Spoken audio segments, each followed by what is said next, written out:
So you can get in through here. Yeah, I just can't get into my master bedroom because there's like a deadbolt that he put into the trim. Is he in there? And, yes, and he won't get out. Okay. And he won't let me in. Okay. Mr. Biermann, this is Milton Police. Can you come to the door, please? Yeah. Can you open the door, please? No, I'm not. I would like to see who I'm speaking with. You don't have to. Is there another bedroom you can sleep in for the night? No, because of my neck. My daughter's trying to sleep home, but their mattresses are so soft. So this is like a $20,000 mattress. Will you open the door so that I can speak with you? Pathological liar. No. Sir, will you open the door so that I can speak with you? No. All right, thank you, sir. Appreciate it. All right. Ma'am, is there going to be any, is this issue going to escalate? Are we safe to leave? I just can't lift all this stuff. This is Okay. my bag. You're going to have to incrementally move this stuff then. I know. Thank you for your help. I'm sorry to bother you with this stuff. This is absolutely absurd. Okay. Don't let the issue escalate to that level, though. Please leave before it does. Okay, what was your name? I'm Officer Cabral. Thank you so much. I appreciate both of you guys. All right, thank you. Can we go out this door? Okay, that was a sneak peek into what we're going to watch in the drama that we're calling this series The War of the Biermanns. Kim Zolciak and Kroy Biermann, the celebrity couple going through a divorce in their Georgia mansion. But today we're still finishing up all the melee that happened on May 4th, 2023. Now, we already watched the previous body cam video from earlier in the evening, around 6:49 p.m., when Kim called police because Kroy was taking all her purses and stuff and had hidden them somewhere. It was a domestic dispute, and if you haven't caught up on that video, find the link below to watch it. In that video, Kim thought that Officer James Spivey was cute. She kept calling him Spider-Man, and she will continue to do so throughout these 911 calls coming up. That day, Kim and Kroy were not done with the cops. They started talking to them again around 10:42 p.m. We're about to listen to 4 phone calls between Kim and Kroy and the cops. I'm doing a quick intro first, the way that YouTube likes it, before I let you listen to the entire hour and a half of phone calls. You might want to put your headphones on because it's kind of hard to hear some of the things they say unless you have on headphones. And like usual, visit the Patreon link below if you want to watch the entire video, just the straight 911 calls with all the curse words and everything in them. For YouTube, I edit them out because,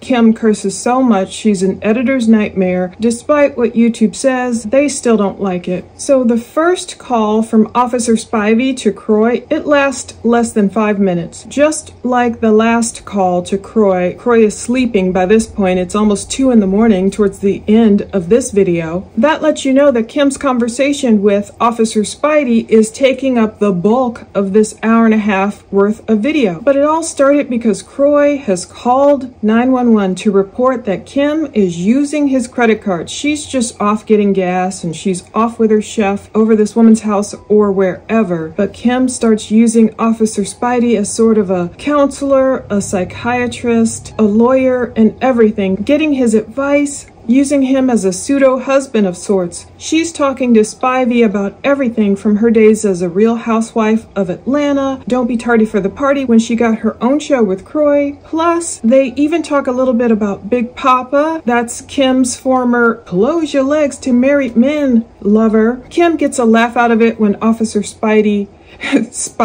Kim gets a laugh out of it, a little chuckle when Officer Spivey brings up Big Papa. She's talking about Kroy's parents being super Christian, how they didn't approve of Kim in the beginning, how Kroy hasn't worked in 7 years. She's going to talk a lot about CTE and how she really thinks Kroy is suffering from CTE, and how his parents never approved of Kim marrying Kroy, how she had 2 girls when they met. In the end, Kim is talking about, my boys are not going to play football because she really believes it has destroyed Kroy's brain and she believes that's why he's raging out and all these other things. She's claiming all these hard hits he took is responsible for his erratic behavior. Kim is claiming that Kroy has so much aggression and rage. Now get this, I want you guys to listen out for these parts and see if you hear them. Officer Spivey said he heard, I guess from other officers, that one time cops showed up to Kim and Kroy's house and Kroy chased the officers away with a loaded gun. Yes, well, he heard that Kroy had chased officers away. Yes, he did. Kim confirmed to Officer Spivey saying Kroy chased officers away with his gun drawn. I mean, Kroy is lucky he's still alive at this point. Kim explained some kind of alarm had gone off at their Georgia mansion. I don't know what year this was. It's reminding me I should find the body cam for this. Well, the alarm had gone off, so the officers showed up to the Georgia mansion trying to do their due diligence, making sure there's no, robber, and they, I guess, entered the home, and Kroy had a loaded gun saying, "Get the F out of my house," and the officers backed away. So for Officer Spidey to hear this, he knew that's why he was being cautious when he came to the house earlier that day. Kim is saying she's trying to go through this divorce without acrimony. She said she asked for a mediator, and Kroy is like, "We're gonna do this battle, B," and she's like, "What is there to battle over?" She's calling Kroy a dummy and an idiot. Kim is claiming Kroy doesn't have the money that I have. Kim is claiming she can outwit Kroy, I guess, or she'll win with her lawyers as opposed to his lawyers. We talked about Kroy's salary being like $15 million over his career. That's his NFL career. But Kim is saying the money in their account was from her cosmetics company. Also, we know popular Real Housewives can make up to $1 million a season. I don't know how much they drew down for Don't Be Tardy for the Party. That was obviously collective income. All of it is marital income, so maybe it's comparable. But Kim says Kroy is mad just because she has the rings, but she also says, "I'm very scared of that man." She claims she didn't hit him. Kroy claims she did hit him. Kim claims she never hit Kroy over the head. Kroy says she did hit him in the head. Kim starts name-dropping celebrities with Officer Spivey. She talks about loving country music. Jason Aldean and his wife Brittany are great people. Kim also loves the music of Luke Combs, but hears that he's a real jerk. The officer says he's heard the same thing about Luke Combs. Kim claims Luke is ugly, so I'd be angry too. She really goes off in this phone call on a lot of different tangents. Seems like she just loves talking to people. She wants to keep him on the phone. We know she likes this officer and thinks he's cute. They even start talking about kids. Kim explains she was filming when she met Kroy. We remember that scene. He was only 24 and Kim was around 31. Kim is claiming she wasn't really interested in Kroy in the beginning. She said she would never date an NFL player. Kim says Kroy was the first and last NFL player she'll date. She calls NFL players nasty in general. I think she's bringing up Brian Urlacher and how she was just friends with him, but she called him like, "Oh, you're so nasty," or whatever. But that's when she starts talking about Kroy's parents again. They're super Christians. Kim was on TV smoking her cigarettes back then, drinking a glass of wine, already had 2 daughters. So Kroy's parents did not approve. So Kroy actually broke up with Kim for a period of time. But she said he can't help himself. This makes the officer laugh. So Kroy ended up coming back to Kim despite his parents' wishes. She called him an idiot there. She talked about being on the Bravo network for 14 years. She said 5 of those years she was on the Real Housewives of Atlanta. It got so bad she said she was pregnant. She was 34 weeks pregnant. She was on the set. She claims they were throwing wine glasses at her. So she walked off. She was like, "Forget this." Kim said, "I told them to F off." And Bravo was like, "Do you want your own show?" And that's how they got Don't Be Tardy for the Party. It ran, I guess, for 8 years. So not sure how much her and Kroy got paid for that or when it ended. I didn't really watch it. I've seen scenes here and there. But obviously that's money when they were both all drawing down a salary. They all contributed to that show. They chat a little bit about Andy Cohen and Watch What Happens Live. BravoCon is this weekend in Vegas, so maybe all these videos will get attention because there's a lot of housewives that'll obviously be there, and we know Kim Zolciak was one of the most popular housewives. But Kim explains Kroy didn't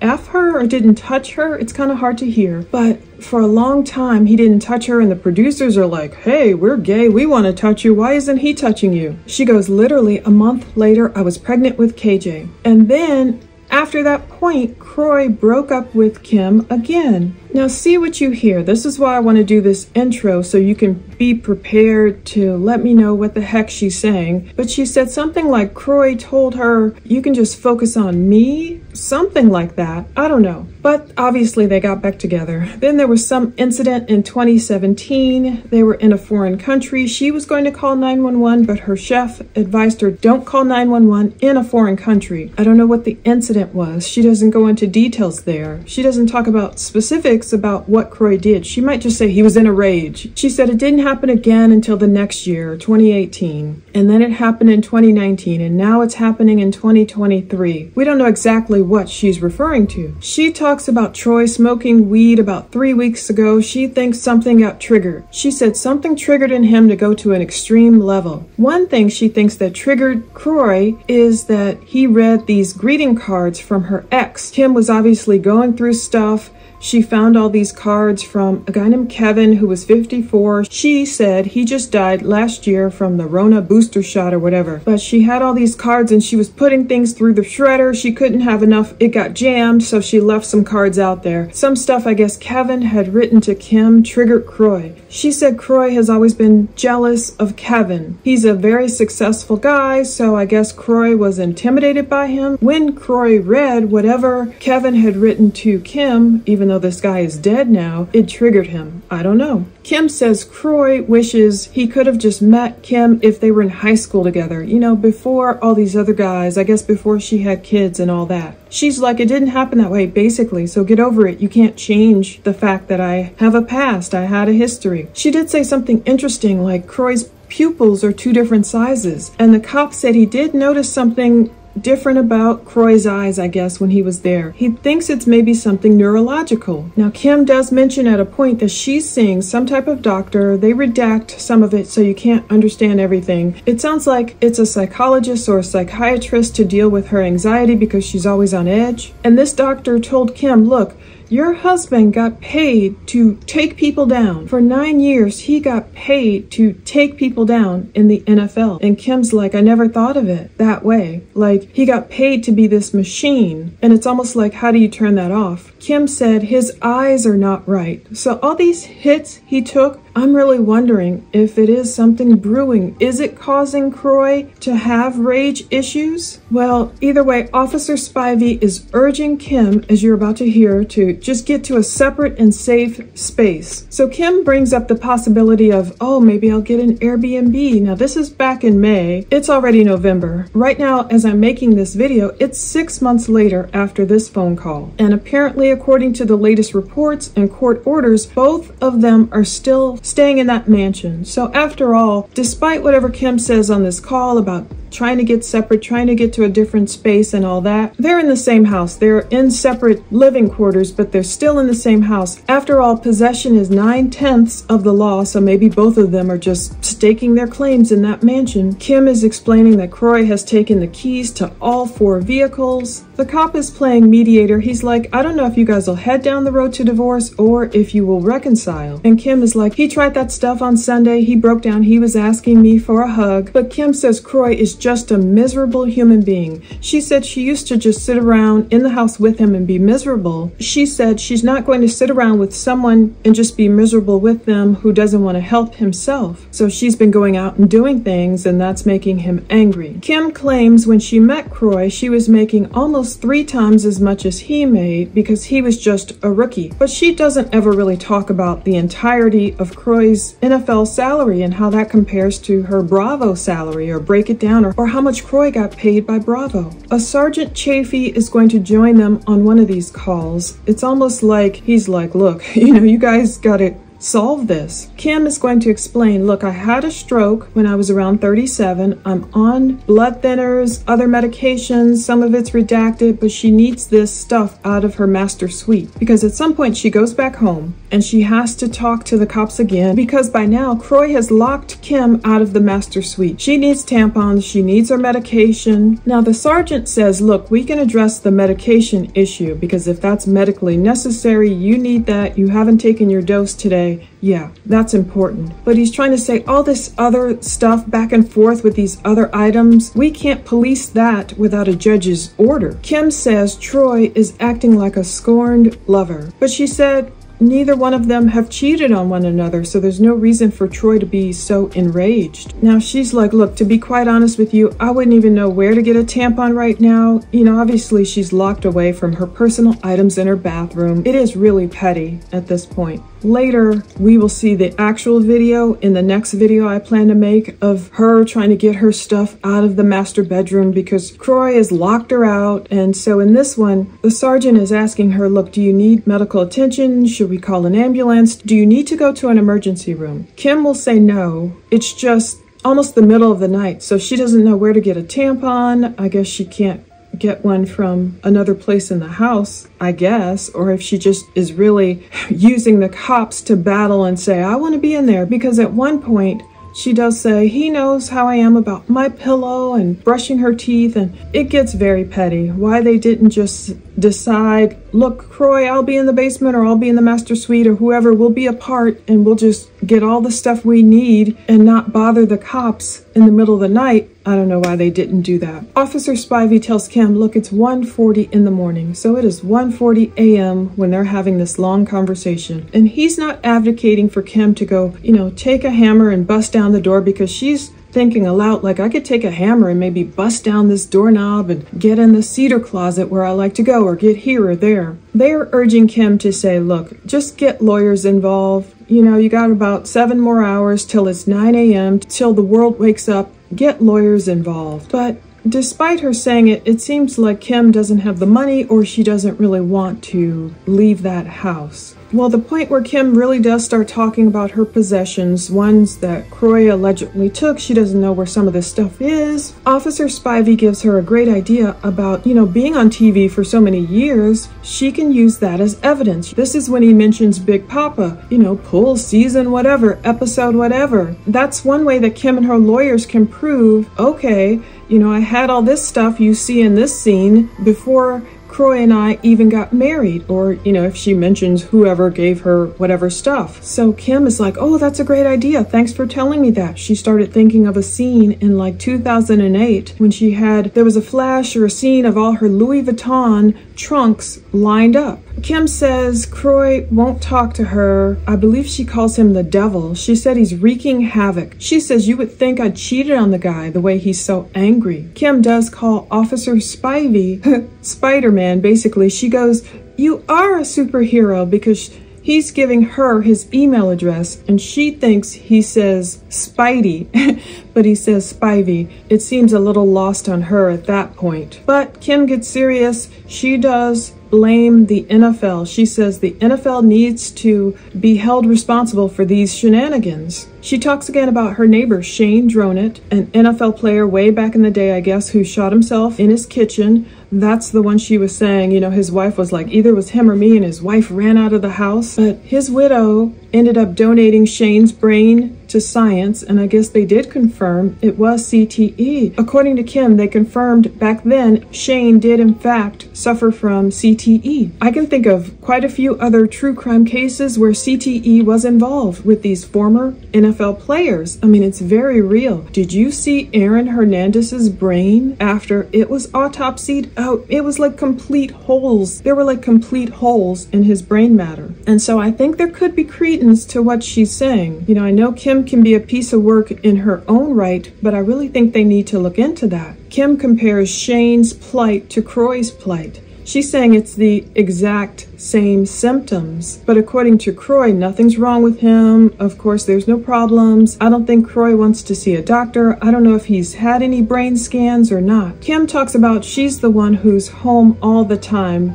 usually. She said she's been out twice in like 6 months, like she's starting to go out without Kroy. She claims she's very intuitive and she found these cameras hidden in the bathroom somewhere, the area where she does her makeup, where she showers, that Kroy had placed all these hidden cameras. Now the cop does explain, look, Georgia is a one-party state where you don't have to get permission. If you're filming someone or calling someone, you can record them. If you know about it, they don't know about it, that's fine. But it doesn't extend to like areas where you expect privacy, like a bathroom. Kim swears off Virgos and football players. She's like, no more Virgos, no more football players. She calls herself stupid for not getting the cops involved earlier. She claims that all this time she was protecting Kroy. She didn't want things to get blown up and go public. But this drama goes on well past midnight until around 2 a.m., so it's bleeding into May 5th. Now, Kroy had allegedly placed Kim's medicine in a bag in the hallway. They'll find out when they call him back, but he's half asleep and she's claiming it's not the right medicine. But she claims at the end of this call, she's going to go sleep off in some other room, and in a few hours, you know, the world will be awake. But of course, all this drama doesn't end here, but this is finally the end of May 4th and May 5th. In the next videos, we will continue with the next body camera drama. Ecclesiastes 5:19, very applicable to their situation. Also, every man to whom God has given riches and possessions, he has also given the power and ability to enjoy them, and to receive this as his allotted portion, and to rejoice in his labor. This is the gift of God to him. So listen to all these calls, stay tuned, subscribe, turn on notifications, and let me know what you hear. See if it feels like we're watching this tragedy unfold, and who is making more sense. You know, Kim with all her drama, is she really being a narcissist? Too self-involved, too obsessed with material possessions? Is Kroy really just super angry because of Kim spending all the money unwisely? Is he mad at himself for not standing up and taking control of the situation in their marriage earlier, for letting her control him and their money and the situation too much? The 1 million he claims she blew? Or is Kim correct in that Kroy could be suffering from CTE, some kind of issues from taking too many hard hits during his NFL career? Is it a combination of everything? Stay tuned, watch all this. Thank you, visit the links below. Stay tuned for the next in this series, The War of the Biermanns.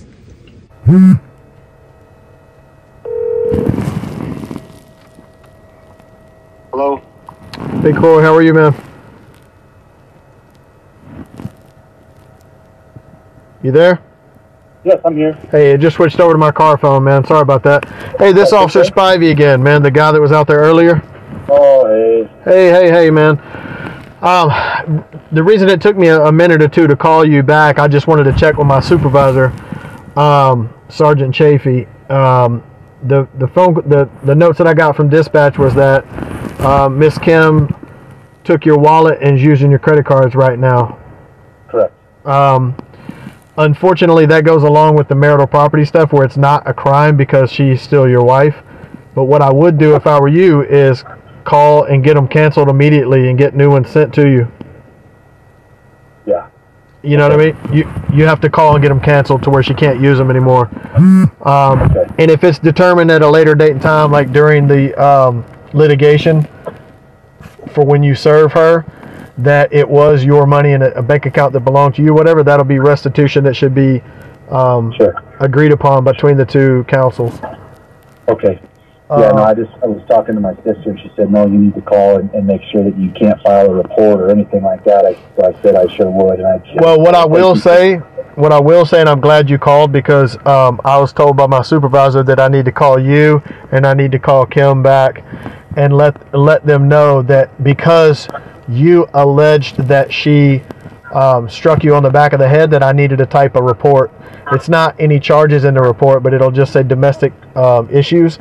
So that case number is going to be, let me make sure.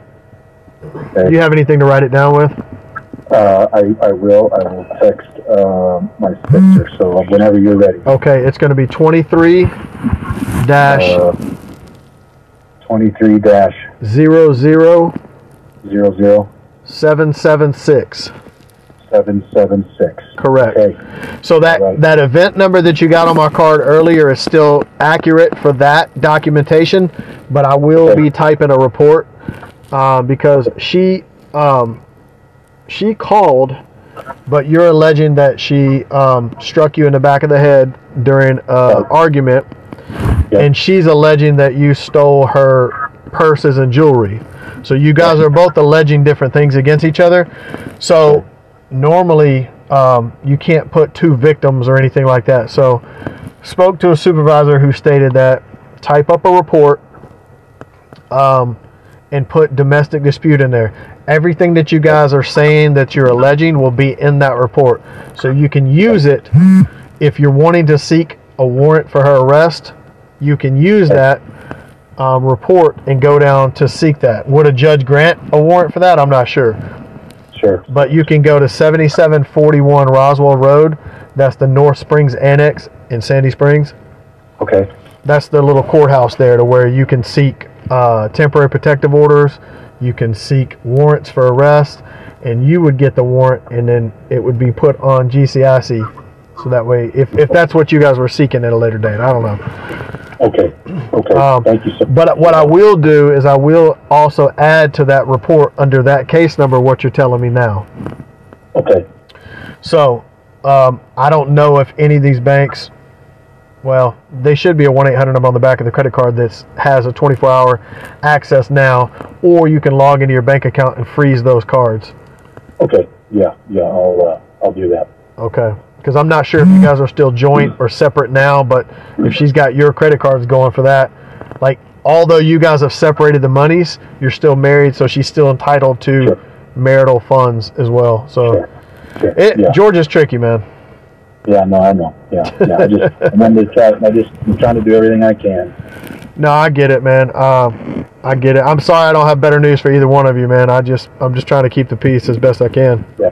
You're doing a fantastic job. You are a fine officer. Thank you so much. Well, I appreciate that, brother. If anything else I can do for you, man, like I said, I'll be here till 5 in the morning. Okay. Thank you. Hopefully it's a calmer night for you. No, it's not bad, man. Not bad. It's what I signed up for, you know. Sure, yeah. All right, brother. Have a better night, man. Take care. You too. Thank you. Bye. Bye-bye.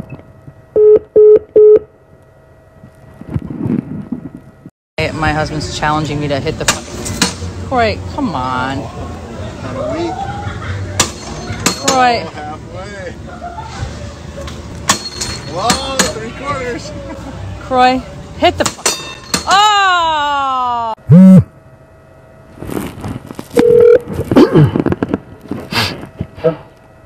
Hey, Kim, it's Officer Spivey again. Hi. Hey. So, Kroy just called us again. Why? I just wanted to give you a heads up and notice about it. He's saying that you are using his credit cards currently. No, I'm not. Which I explained to him that even though you guys have separated monies, it's still joint marital money. Yeah, I'm not even home. He's absolutely crazy. It's actually, let me see. I bet you let me put you on speaker. I almost didn't answer because I was like, I don't know who this is, but... Yeah, because they don't provide us phones, we have to use our personal numbers, and not that you guys couldn't have my personal number, but, sometimes we don't know who these people are we're talking to. He called the babysitter over, my daughter's friend. She watched the kids while he took everything else out of the house. All the guns, all the suitcases, all the stuff that you guys have not been opening the doors to. He's insane. Well, then, I'm hoping that, you guys get these lawyers involved sooner rather than later. I don't know if there's something that you can talk to your lawyer about, like, I don't know what it would be called, an injunction or something to where nothing else can be taken until it's determined who gets what or whatnot. I just don't know if that's possible. I emailed my lawyer. I just hired them like 2 days ago, and then I file on Tuesday. But obviously, Kroy has no idea that that's happening, and he told my daughters that he's not filing and he has no plan. He's insane. I'm telling you, Well, there were two reasons that I wanted to give you a call back. Number one is that I wanted to let you know that he just called to say that you were using his credit cards. I explained to him there's nothing I could do about that. The only thing that he could do would be cancel the cards, but then you'd be entitled to get another card if it was a joint account anyways. And then number two is that when I was there before, a supervisor, Sergeant Chafee, told me that I needed to document an actual report because you're alleging a theft, and Kroy is alleging that you struck him in the back of the head during a physical altercation in the closet, I guess. So, but the way I'm typing it up is it's going to be labeled domestic dispute. There's not going to be any charges in it. If you wanted to file charges against him, you could go to 7741 Roswell Road in Sandy Springs to the North Springs Annex, and you could seek a warrant on your own, which is what I told him. If that's what I'm not arresting anybody, and I'm not seeking a warrant for anyone. he made allegations and you made allegations, and that'll be documented. That's all I can do about it. So like I said, if you're needing help. But who acts like this? I can't wrap my mind around this behavior. I'm here with my chef who acts like this for real though? This is so insane. Unfortunately, I experience it a lot more than you would think just in this line of work for 16 years. You know, when people get hurt, they get emotional, they get angry and really mean. So I don't know what his end goal is. The police officer to tell him that I'm using the credit card. It's Truist account, yeah. It's our Truist account. So I'm not sure what his end goal is, but I mean, like I told him, I'll be here till 5 in the morning. So if you need anything else tonight, just let us know. We're here. Well, do I have your number? Are these my glasses or yours? Where's your business card? I guess it's still out in the car. Yeah, you can always just give a call back to the police department, and they'll patch you through, or they'll have me give you a call back. So I called my security. I have private security. This guy Bill that's worked with me for 13 years, and he's in Memphis. I'm like, Bill, I need you at the house tonight. He's like, what's up? He's like, I'm in Memphis. I'm like, Bill, like what? And then I told him, and he's like, oh my God, Kim, are you kidding me? I was like, no, I'm not kidding you. Yeah. Like this is like I don't the kids involved, like, but there's no stopping Kroy, and he's there's so much aggression and so much rage that it's not. I mean, it's dangerous, like for real. And that's what I was trying to explain to him. Well, and you both too, because it just seems like what it's going to do is spiral out of control. Yeah. You know. I've been staying, like I said, in other rooms and stuff, and no, you're going to hurry up.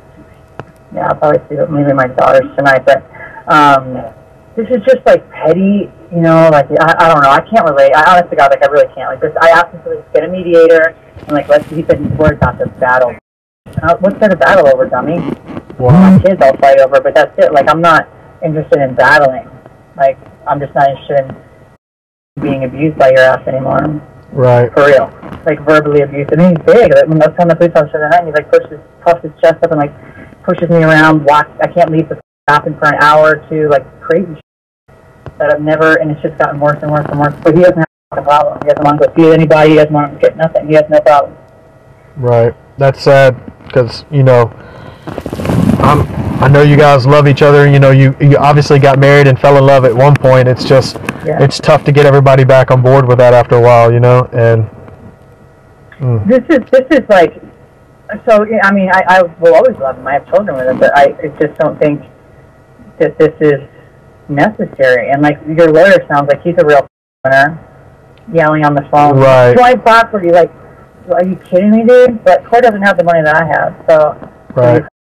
To be paying like lawyers and stuff like that. So I don't know what the Seth thinks he's gonna do, but what's scared, like calling the police for him not being able to take a shower because I was in the bathroom. Like I said, there's 11 other bathrooms. I told Bill this tonight. And he's like, wait, what? And then he told on the 911 call, you guys don't have to come out here. Actually, he said you guys don't need to come out here. But I was already on the phone with him. Yeah, he always says I hit him I punch him. He always says I punch him in his head. He always says that to people. I don't know. I have like long nails. I couldn't make a fist if I wanted to. Yeah, that's what he said. He said you guys were arguing, and I don't know. I wasn't there. He was running down the stairs with all my bags, and I closed the gate. There's like a little metal gate for like kids when we built the house. So when I fall down the stairs, so I closed the metal gate because he's grabbing all my bags, and I couldn't get him out fast enough. So as I'm moving, he grabbed like at least 9 more bags. That's what he has locked up down there. At this point, you know what? Like this is called. You know, I believe in karma. I believe in all. You can't treat people. I'm your wife of 12 years, and this is how you treat me. But guess what? I always knew there was some potential for this. Yeah. But he's lost control. You know, he's lost complete control. Well, just because he took them and has them now doesn't mean you couldn't potentially get them back at a later date. You know, with the litigation. I'm calling the locksmith. I'm sure he's probably moving to our storage unit. But, I mean, how can he lock me out of closets in my home? Like, I really don't. I'm going to take a hammer. Guess what I'm taking tomorrow? All the computers out. So, good luck with that. I'm going to take all that out. So, he doesn't have... I mean, it's just getting, like, to the point where it's nuts. But I do need to get a new place to... What time is he headed out tomorrow? I don't even know if he's going to go to his crazy appointment because he barely can leave me as it is. He's like... His appointment's in Dahlonega at, like, 11 or 11:30. Oh, okay. Yeah, he might not go because he said he was the kid's sole caretaker. That's the words he chose to use. So I don't know if he would load him up, take him with him, or I'm not sure. No, they'll be in school tomorrow, and he's not their sole caretaker because well, he did make dinner tonight, but I made dinner last night and the night before. Like, what? I'm just saying, like, I was there with them. He wasn't there. He was talking to his sister. What was it last night? Yeah, like, he's crazy. He's not the sole caregiver. So, like, that's what I'm saying. He's talking. Like, well, he's clearly, he's clearly got an agenda about what's going on. So, I mean, I'm just telling you guys. I'm gonna publicly destroy you. You're a gambler. You're there. He just goes on and on and on. I'm like, okay, cool. Like, my lawyer's like, dude, okay, all right. Like, I don't know. He's one angry individual. I mean, there's no other parties involved on my side or his. Never has been. There's none of that that's ever gone on. Like, yeah, he said that. Yeah, like never. We've never. That's not it. He just can't control me. You know what? Like, I've sat back for a long time. I mean, a long time and not done anything. And I think he knows now that I'm not doing that anymore. And well, let me. I don't know if you have anything to write with, but let me give you this case number from earlier. I do. Karen, do you have a pen and paper? That way, if you need a copy of it for any reason, you can get it. Like, I don't even think about it. Like, if this guy spent as much time, like I said, getting a friggin' job as he does stalking me and trying to make my life miserable. Like, my dog, he told me yesterday, I don't trust the dog around the kids, and so you're going to have to put the dog in another home. He got rid of one of my other dogs today. Like, he's losing his mind. Okay, go ahead. I have a pen. I thought you just had the one dog. Wow. Okay. No, I have 5. I had 6, but my daughter took hers, and then he got rid of one today. My chef has my dog. And then the other one was locked up. The one that I'm talking about, he wants to get rid of. He can be a little bit of a husky. He needs to be a little bit of an animal. So he's locked up, but he's terrible. Yeah, huskies and chows can be problematic sometimes, but All right, the case number from earlier, and I'm gonna also, so it's gonna be documented under one case number. Me calling you, him calling back about credit cards, all that stuff will be documented under one case number, which is this one, 23-00776. 23-00776.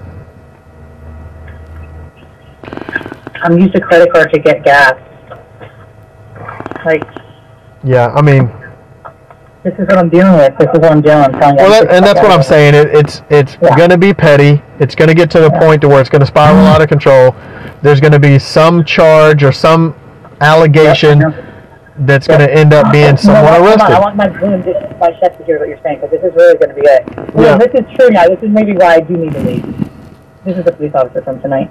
Go ahead. What were you saying? Saying that? Yeah, I'm just saying it seems to be that it's petty at this point, and this back and forth when you guys are still in the same house, it seems like it's just going to spiral out of control to where someone's going to make an allegation that has enough probable cause that someone's going to end up being arrested or go to jail unnecessarily. And when there's 4 kids at the house and involved, like, it just doesn't need to go down that way. So I'm hoping that... There's no rationalizing with this person. Like, in real life, when he's in his rage, I told you my chiropractor has been coming here for 12 years, was shaking. And, like, he had tears in his eyes at office on Monday. Like, Kim, I know you have kids, but, like... And I was like, I know, but... But I'm always having to leave. I have to run and leave. Like, I have to sneak and try to, like, when he goes to the bathroom, I have to leave when he's acting crazy. I'm always the one that's leaving. So, yeah, you're the sole caregiver when I have to leave because I'm scared to death. Right. But he'll never leave. He never leaves. Well, just take care of yourself. Make sure you're safe. You got to worry about you first. And then once you figure out what you're going to do, where you're going to go, then you can worry about the kids, the dogs, the purses, everything. Just take care of yourself first and, make sure you're okay. So, I mean, that's the only advice I could give to, it's only going to get worse if you continue to be there at the house, it seems. No, you're right. The police officers that were at the house the other night, there was like, I don't know, like 9 of them, it seemed like. There was a bunch. So I talked to one guy, and then there was the two other guys, and they were the ones that were telling me about, like, if you're trying to call 911, he takes your phone, or if he doesn't let you leave the house. Like, these are actual, like crimes, per se, you know? Like, right. I was like, oh, my God, had I known that, I mean, I didn't find it to get to this point. I don't know what his end goal is, just like I don't know what your end goal is. Maybe you just want to get away. Maybe you want to reconcile. You know, maybe this reconciling is not going to happen on my end. And I've been very supportive, and I've been dealing with this for a very, very long time. But I can tell you this: this does not have to be this way. This is immature for me, unrelatable to me, and quite frankly, I'll just go by more. I don't really care at this point. Like, I've got most of my stuff out, but then I do have a ton of, like, Louis Vuitton luggage and trunks that I have that are very expensive that I did have before him. Right. All, you know, stuff like that I can't, you know, get out. But he's mad because I have the rings and my earrings. That's what he's mad about, and he should be, because it's worth more than anything he stole from me. Right. But, like, who cares? Like, this is so, like, I don't know when he stole my purses. I just noticed they were all gone. All these ones were gone. And then I asked him back. He's like, haha, community property. And I was like, okay, cool. Well, he's definitely got a agenda about what he wants to do. I don't know if he's just trying to piss you off or if he's just trying to whatever. But I will say the one thing that he did say when he told me that you hit him in the back of the head, I said, well, if that's the case, Kroy, here's the deal. In Georgia, I'm not sure if you're aware of this, it's called Family Violence Act, which is OCGA 19-13-1. And that means that if you guys are spouses, parents of the same children, live in the same house, there are certain qualifiers, right? You guys meet all of those. So that means that if he made an allegation or you made an allegation that could be supported by determining a primary aggressor, we are required... So he said that I hit him in the head and I didn't. I have to be able to corroborate certain evidential, like, you think I'm going to get a 6'4" guy in the head? Like, no, no, which is why I didn't do anything about that. I asked him, hey, well, what would you want to do about it? And I said, do you want her to go to jail, or you wanted her arrested? What is it that you're trying to get? He goes, oh no, I don't want that. I just need you to know that that's what happened. And I said, okay, well, be careful about what you... He called 911. People are dying. He's calling 911 because he wants to shower in the master bedroom, because that's where, in the master shower, because that's where I'm sitting. And then he says, my wife, we're getting divorced. He's saying all these crazy... You don't have to come out here, though. Like, I just... Yeah, I mean, again, like, well, I'm telling you, my boys are not going to play football. If he was hurt and he was really upset that you hit him in the back of the head, then he could have called 911 today, and he didn't. You did, because it was to the point where you were trying to get your stuff back. So for me, I wasn't dealing with that tonight. I'll document it. There's no charges that I'm taking out. It's just a report. So I just wanted to make sure you had that case number, because after I left, 911 operator. He called back. He called her? He called? I don't know if he called, but he told the 911 operator in the background that she just punched me in the head. And I said, ma'am, and she knows who I was on the phone. And I said, ma'am, come on now, you know how I am about my damn nails. And I couldn't make a fist if I wanted to. Like, you think, I'm telling you, when I tell you that this guy is absolutely insane, out of his mind when he's in his rages, like, I was going to play voice message. Like, I could play that would blow your mind. So that's why watching him be, like, so kind and polite and, like, that's... Well, sure. I mean, and I've been doing this a long time, Kim. I know the difference between people that do certain things or whatever. I just can't always go around saying my personal opinions either. Right. So, what I will say... I say a lot, which I need to work on not saying that, but I will say... So does my wife, so... It just is what... I mean, I grew up in Connecticut. It's like saying hello, you know? Like, that's unfortunately kind of... Which is why, when you have all of that audio recordings, any videos that you have, the stuff, the pictures that you took of all your property, the videos that you took of the condition that the property was in when you left it, those will come in handy and be super important at a later date when you guys get into this arbitration litigation stuff. He doesn't have keep up position when it comes. He's not going to be able to keep up with me. Just know that. But you know, I'm not here to do all that. Like, I don't really give a shit. Like, okay, he probably does have like $200,000 in my purses. When I got down here and I unloaded them all here, well, I had to pull over. I couldn't see out the fucking here. My thing was dinging the whole driveway. There was a passenger in the seat. I had to get gas. I was like, this is just getting to be too much. Like, I am no longer going to be partaking in this. And I was really being sad today. I was really, like, sad today. I was like, damn, this sucks. Like, this really sucks. And then this happens, and it's like, thanks, universe, reminding me yet again, getting away from crazy. He's going to lose his mind when he's served. I'm just going to tell you that right now. He's going to lose his mind. He will never think in a million years. And I told you before, what they told me, though, like, that it could take a week for it to get filed, if not longer, but I'm signing on Tuesday. Well, there's different options with that, too. Like, with the service, a lot of times it'll be a, what you call it, I lost my train of thought. The process server.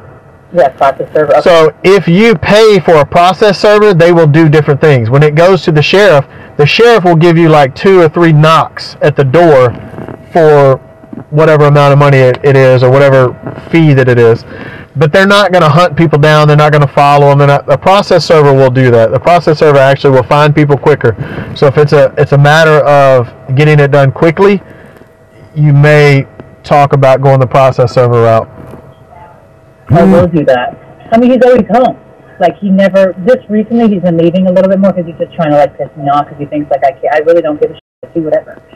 So he never, like, really leaves, though. But I'm leaving because I'm running errands, I'm dropping off boxes. Like, the girls, the lady tonight, police officer, she was like, is this you just, like, moving out? I said, no, people just send me shit every day, like, future boxes of clothes and all sorts of other shit. Like, I'm not moving out yet. But I do, I don't know what I'm going to walk home to, or what I'm going to walk into as far as my belongings, but I'm just not up for this shit. So I'm going to figure out, I guess, tomorrow.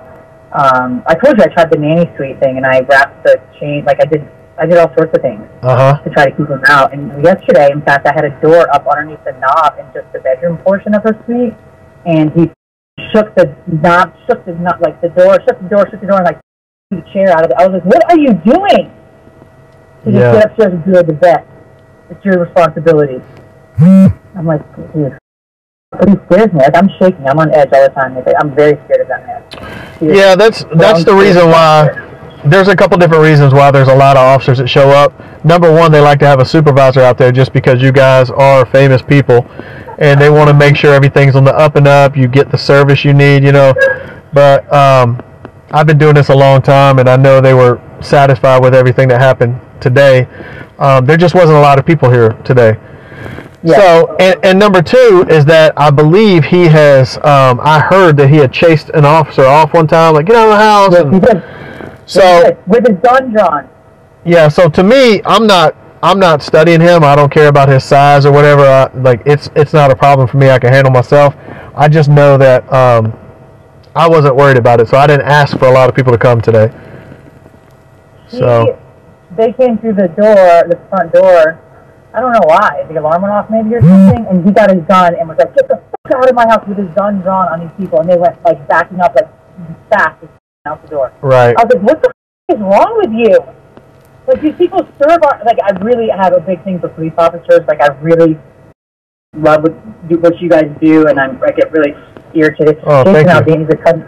He's a country singer. Jason and Brittany Alvino are really good friends of ours, and Jason's like, man, I'm not coming to Atlanta with that mother. You know, well, he's a lot bigger than me. He's like, but I'm not Kim. This is too much, man. Like, and it is. Like, it is. But it's funny that you heard about chasing a cop out. Like, who does that? Yeah. Sound mind. We have my wife's dad owns a lot of businesses here, and they know a lot of people like that too. So we've met quite a few of them, and like we're headed to the CMA Fest in Nashville in June, so we're looking forward to that, the 4-day weekend. So that'll be fun. Yeah. I love Luke Combs. Like Jason, we were at Luke Bryan's party. Right. In October, or whatever the hell it was, for his charity event or whatever. And Jason's like, okay, Kim, like a smart ass. Like, is there anybody you want to meet here? You know, Kim, let me know. And I said, you know what? I actually do. I said, I love Luke Combs. He's like, he's an ass. I said, really? I was so I have heard the same thing. He said he is the biggest asshole, and I love his music, but he's so ugly. I'd be pissed too. Like, whatever. I'd be pissed too. I told him that. So I was. Jason, we went back to the house. We were staying with them, and he starts blaring Luke Combs. He's like, you sure you still want to meet this? And he was just telling me all sorts of crazy stories. Like, he's really an ass. Like, really an ass. Which is unfortunate because his music's amazing. But Jason and Brittany are phenomenal. They're such good people. I think, don't they have a lake house up at Lake Lanier? They used to. Oh, I was Dirty Slip running. You're fine. Yeah, I think that's where my wife was at with them, because they she used to go on their helicopter that was around the lake where they were up there. I don't know where they were at on the lake. But they had the police come to their house, and somebody called and said that Brittany was chasing around with a gun, or I don't remember. Somebody called. They had a big party at their house. I mean, this stuff happens more than you know. It really does. But she really wasn't chasing Jason around with a gun. She's like, Kim, it was so, people just call and just say like whatever they want to say. Like, people are just downright insane. Well, that's is fame and also politics too. Oh no, 100%, like 100%. I think that I mean, this Cole's calling about the credit card. Like, what is wrong with this guy? Like, you have nothing else to do. Like, Kroy's a narcissist, so everything's about Kroy. Like, you call somebody because I just put gas in the car. Actually, that's my money in that and all that account. That's actually my account. Like, he's an idiot. His Wells Fargo, I should have used his Wells Fargo. That would have been a different story. But, like, that's what I mean about, like, the pettiness of this deal. So, I think I'm going to get an Airbnb. I was going to go just get an apartment at Avalon. I was going to get an apartment at Avalon. Everybody's like, why would you sign a lease for a year and do all that? And so my chef was like, just get it like an Airbnb and just stay there for like a month or something. But taking the kids, like, and I don't know how this is going to work, dude. This is just nuts.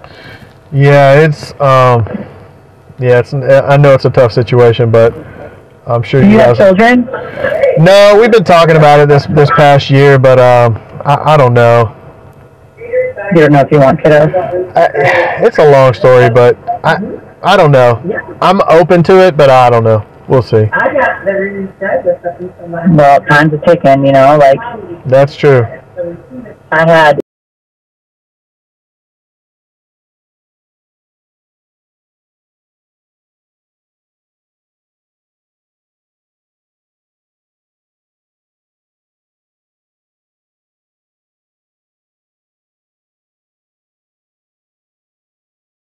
Wow. Okay. Wow. The twins are like buy one get one free. I almost died. I was like, "Are you guys kidding me right now?" Like, well, imagine if you did like in vitro and you come out with like quadruplets or something. Well, in March of 2020, I decided I want to have one more because Kroy would always go back like to work, and then I would always film like within 7 days of having a baby, and I filmed the delivery, and I was like, you know what? So I go to the doctor March 2020. I got to go up by myself because COVID had just started. So Kroy's in the car, and I talk to my doctor or whatever, and they're checking my egg count, and they're doing all these things, ultrasounds, blah, blah, blah. Sits me down at his desk, and he spins his screen around. He's like, hey, well, good thing you didn't get pregnant this month. And I was like, why? He said, look at this. You dropped 3 eggs. So that's triplets, could have been quadruplets. Oh, my God. Oh, hell to the no. But twins, my mom's dad's a twin. My mom's sisters are twins. So, I mean, one's very heavy in my family, and that was it. I said, absolutely moving on. I'm not doing it. Absolutely not. So, and it's good. I have 2 older girls that are really awesome. Yeah. And they're 21 and 20. I couldn't imagine. I really couldn't. I mean, like, we're in the process of selling our house right now. I just listed my house yesterday, and we're binding on another house up in Dawsonville. It's got like, it's only like 4 acres, but it's a huge house. It's like 7,000 or 8,000 square feet, basement, all that stuff. Which is so because we have horses, so we're bringing them to the house, and you know, just trying to get a bigger place to grow into, so that if we do talk about kids, we'll have the room. So I mean, kids are great, but you know, well, you're not in your 30s. But I always say, like, once you're a parent, you're always a parent, and it's so stressful. But I mean, it's the greatest gift and the greatest experience that you'll ever experience in your whole life. It's really unbelievable. No, it's like truly a miracle. I'm on board. Yeah. It's just we just got married in July of last year, so I'm trying to like make sure that we're good together and that you know what I mean. Because I would hate to have kids and be stuck and like dealing with that, because you know it just. When I told Kroy I was pregnant, he said to me, and this is like these are red flags for sure. He had said to me when I met him, I was filming actually, and whatever. He was 24 years old. I was 30. I don't know, one. I'm 8 years older than him. Oh, okay. And so I really wasn't interested. I'm a lot of NFL player friends throughout the years, and I know what they do. I was really close to this Brian Urlacher. He played for the Bears. We were really close, and I would see him all the time. I'm like, Brian, you're nasty. Like, what is wrong with you? And so I said I would never date an NFL player, like never, and I never did, and or an athlete in general, to be honest. And then Kroy, you know, and he was sweet and kind and whatever, but then we got together, and his family, because I was on TV, I smoked my cigarettes and drank a glass of wine on TV back in the day when I smoked, and his parents were like, I had 2 girls, and they didn't like that because they're super Christian, and so Kroy broke up with me because they didn't want him with me. But he can't help himself, so comes back again, idiot that he is. He comes back again, and then I'm doing the cover of In Touch magazine, and the reporter says to me, Kim, I'm about to start recording, but listen, let's not talk about Kroy. I went to a Falcons practice. Oh, yeah. I told Kroy, like, listen, once this hits, it's going to be everywhere. I'm just telling you right now, you need to, like, really understand that. He does not comprehend it. He said, come to a practice. So I'm like, okay, whatever. I've never, like, gone to a practice. Once the two of you together hit? Is that what you're saying? Yeah. Yes. Yeah. And literally, I went to well, didn't it spawn into something else? Because I remember seeing the both of you, like, on TV at, like, certain practices and stuff. So I don't know if that was part of the Housewives or if that was a separate show. Yeah, so I've been on Bravo 14 years. Right. I was on Housewives for 5. I walked off the set pregnant with throwing wine glasses at me. I was 34 weeks pregnant. And I just told them to stop and walked away for millions of dollars. And then they were like, you want your own show? And then I did my own show for 8 years. I think that's what it was then. Yeah, don't be tardy. Because I used to leave it on the Bravo network during the day. Like, I'd get up, go around, whatever, because there were different shows. Like, I can't remember the guy's name. Andy Cohen?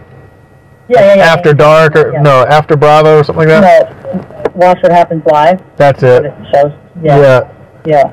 He's funny-ish. But yeah, we did our own, but when this hit in the media, I was at the mall, and it's like Fox News. Kim Zolciak shows up to Atlanta Falcons practice. I call Kroy right away. I said, Kroy, I told you. He's like, gotta go, bye.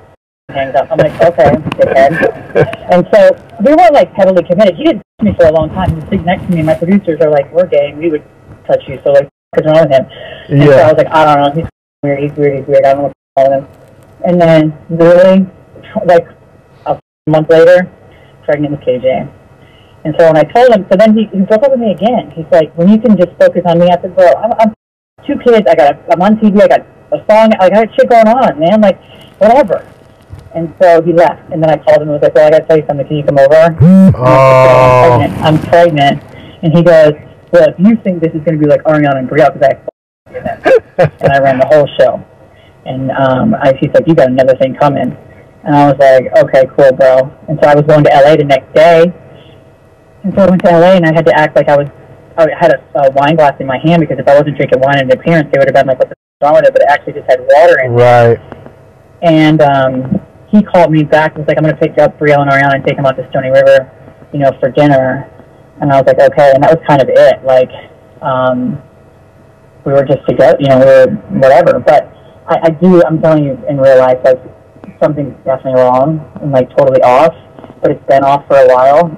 My chef brought up 2017, an incident in Turks and Caicos, where he was. I told Tracy to call 911. She's like, no, we're not calling 911 in a foreign country. Right. No. But, like, that was in 2017. But then it happened again for, like, a year.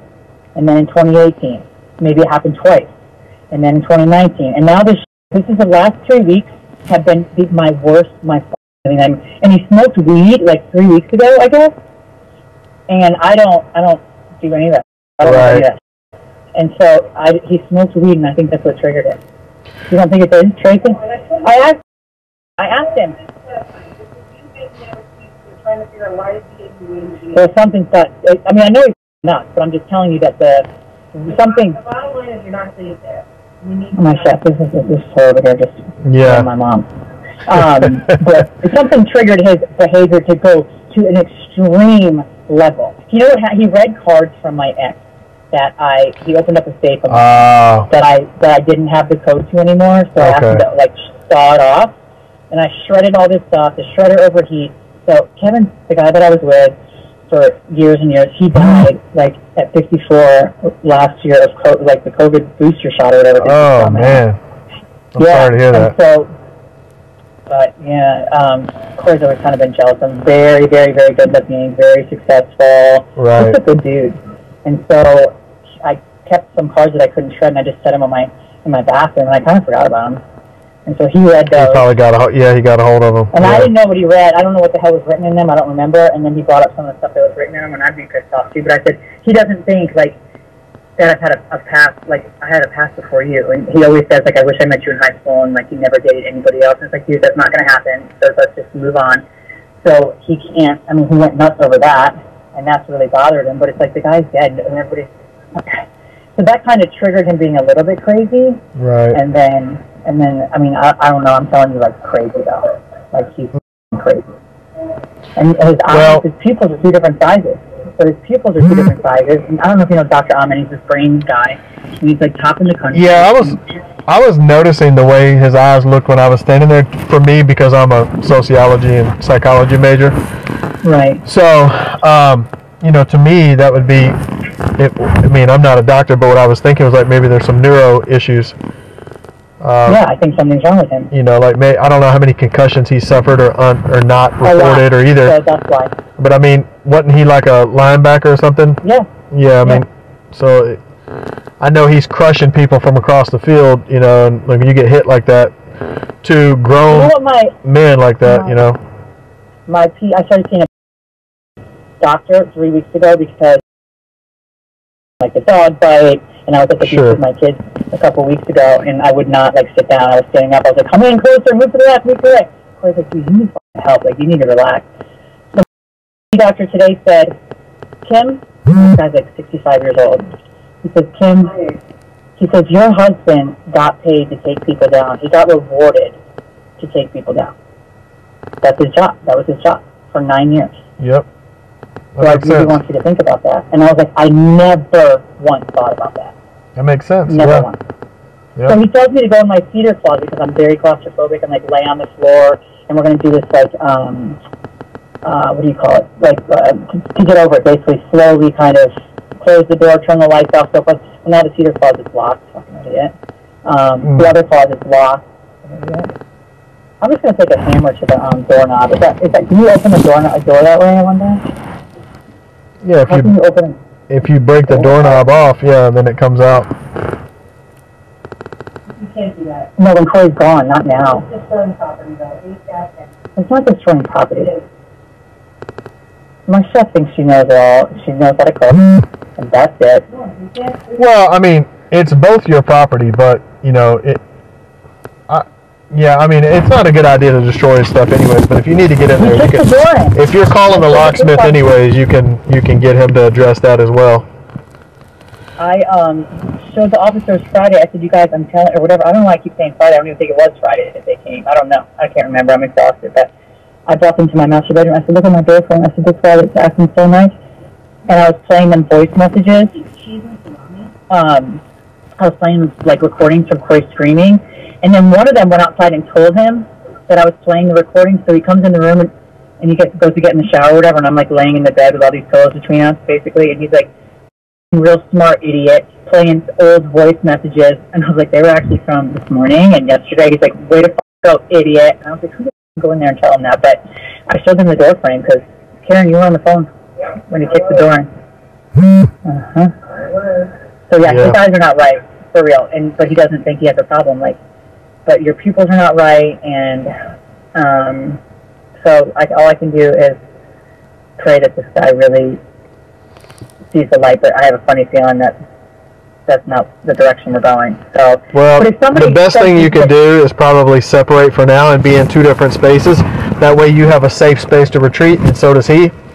And if you're not able to be civil, you know, then you don't have to see each other that day. You can just talk on the phone, text on the phone, but you know, we don't even speak. Today he came into the bathroom. He's like, Kimberly, when I was in my closet, I'm like, what? He's like, Taya mentioned you're taking her somewhere tomorrow. I was like, yeah, to get her nails done. And that's about the extent of it today. Like, we didn't talk. And then yesterday he was screaming at me in the nanny suite or whatever because if I don't answer my phone, he loses his mind. But we barely, we're just not talking. And he's on the phone constantly because if you told him to jump off a bridge, he would. Like, if you tell him to do this, he'll do it. Like, except for behave himself and stop being so aggressive. And he's, so just a big old prayer, and I'm sure this will not be the last phone call, unfortunately, that you get. Well, it's okay. I mean, this is what we do for a living. It's not, I mean, there's no judgment here. We've all been through it, so it's not, you know, I wish that there's something that I could say to make you guys reconcile and that everything would be fine and that he would cut it out, and, you know, but it doesn't look like that's going to happen. So if there's something that we can do, I mean, we're here. So. Well, thanks for letting me know about the credit card. I mean, I don't know, like, we have a lot of credit cards. I don't know how he's just picking out that one. I mean, if you're able to transition to another one that's, maybe, I don't know if it's yours or not, then maybe that wouldn't happen again. But as I told him, it's not anything that I believe that there's a crime being committed because it's marital funds. Who can say who earned what or what not unless you guys have always had separate accountants, separate accounts? I mean, it just, that's to me is a civil issue, not a criminal issue. So. And he's calling you about, like, that's, and he's so, like, he's not even, like, drinking a beer, and, like, he's not, like, this person is sober human. Yeah, but to me, Kim, I don't know if this is true, but this is just what I think at this moment. He could be upset that you called and that we were there and that when he reported a crime, according to him, about you hitting him, nothing was done. So he's talking to his attorney who wanted to yell at you over the phone, and then now his attorney's probably... Right. Well, I don't know if it's true or not. I don't know if it's true or not, but they used to say if you're an attorney, you have a license to lie.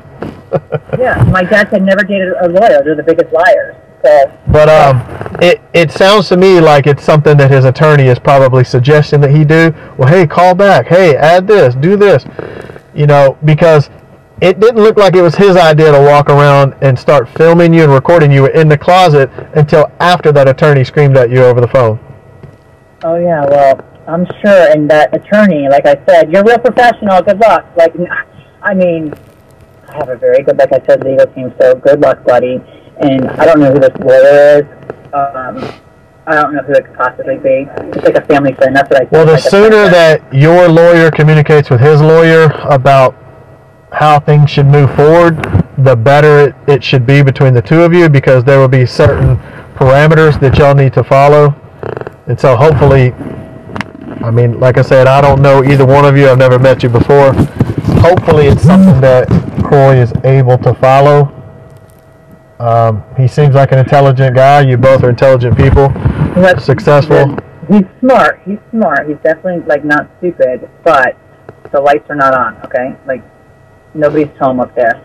So, I'm just hoping that, you know, based on there are consequences for different actions, you know, that he could take that might result in criminal, you know, arrest.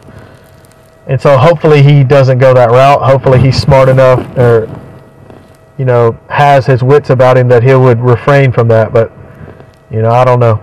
So that's why I'm just urging you, if you have the means and the capability to get out and to get your stuff moved out, the sooner you can do that, the better it's going to be, because it just seems like it's just going to continue. I mean, if there was a call Friday or whatever day it was, there's a call today, now he's calling back again, then you may have to call back tomorrow. I mean, this is 4 times in a week. So, you know, it could just go spiral out of control very quickly. And that's not something that's very beneficial to either one of you guys.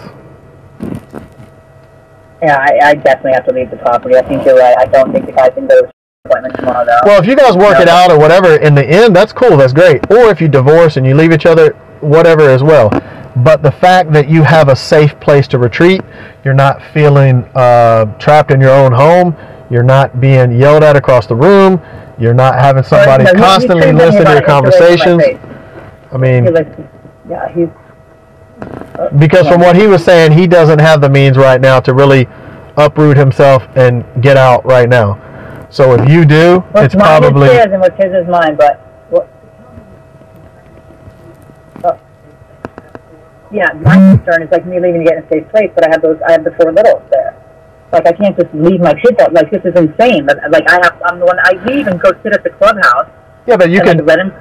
I mean, you're not abandoning the home. You're not leaving the home. You're just going to get a safe place to stay.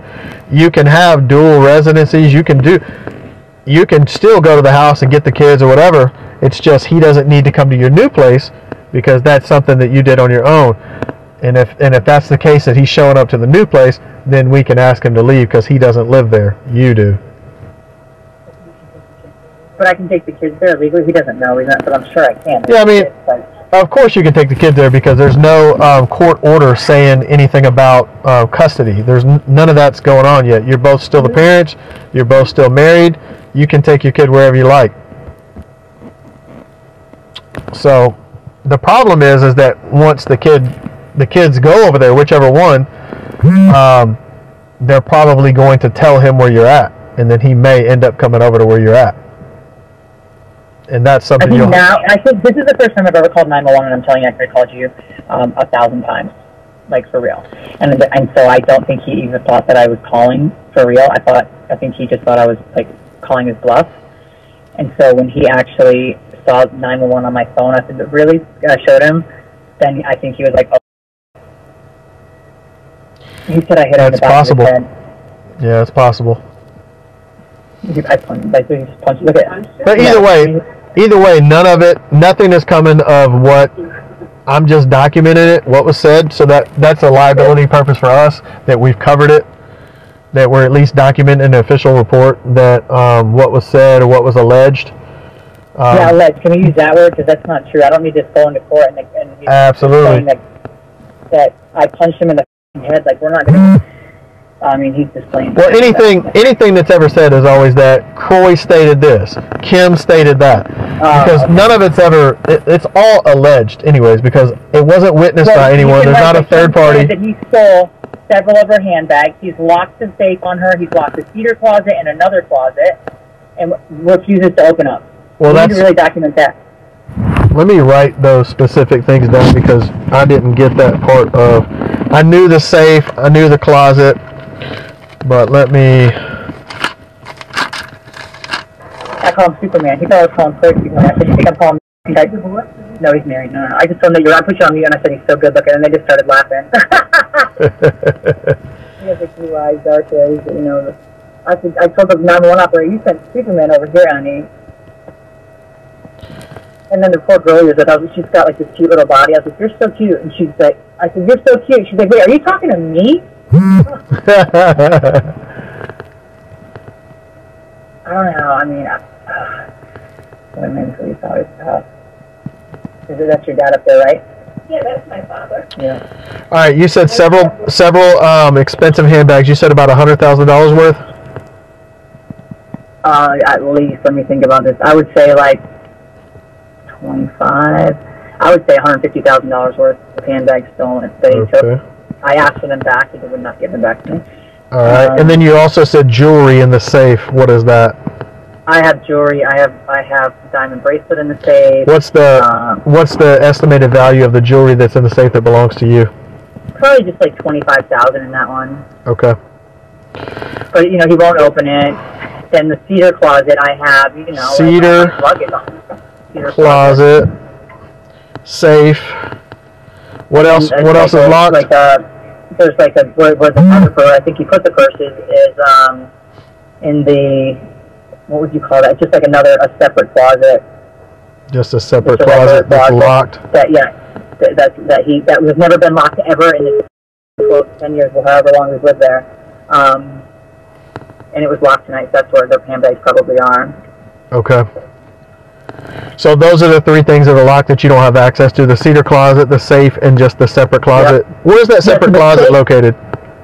In the basement as well. So everything's down in the basement, even the cedar closet? Yep. Okay. Because I went down to the safe in the basement, so I saw that. Yeah. And you didn't see any purses in there? No. Yeah, that wouldn't fit. I didn't think you would stick them in there. Like 2 or 3 weeks ago, he was scaring the shit out of me, screaming, yelling, and I tried to leave, and all the car keys were gone to all 4 of our cars. Like, there was no car keys. I couldn't find. He's like, I don't know where they are. Sorry. Don't know what happened. I'm like, are you kidding me? So I go downstairs. I finally get the safe open because the dial works. So now he changed it so you can't use the dial. You just have to have that key to open it. Yeah, I saw that. Yeah. So, but I was able to get into it to get the key out, to take the Range Rover out. Like, this life is f***ed up. I'm telling you. And my daughter said to me, Mom, I can't believe you're going to leave him with CTE. This was like 3 or 4 weeks ago. And I was like, Brielle, are you fucking, like, I'm going to end up dead if I don't. Like, are you kidding me? Yeah, like, you won't get help.